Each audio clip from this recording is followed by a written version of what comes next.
To make an origami paper popper, fold a piece of paper in half lengthwise on a horizontal crease.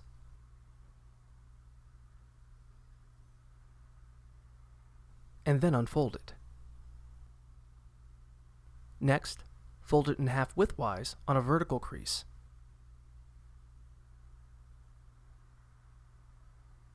And unfold it.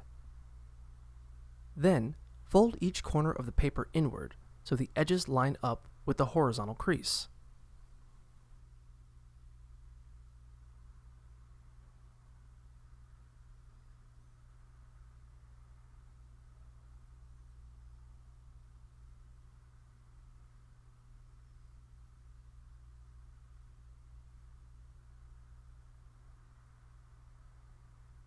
Now, fold the paper in half on the horizontal line.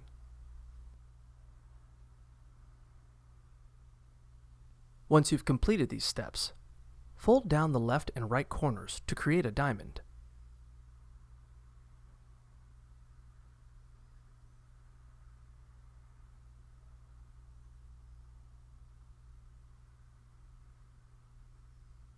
Finally, flip the paper over and fold it in half on the vertical crease to create the popper.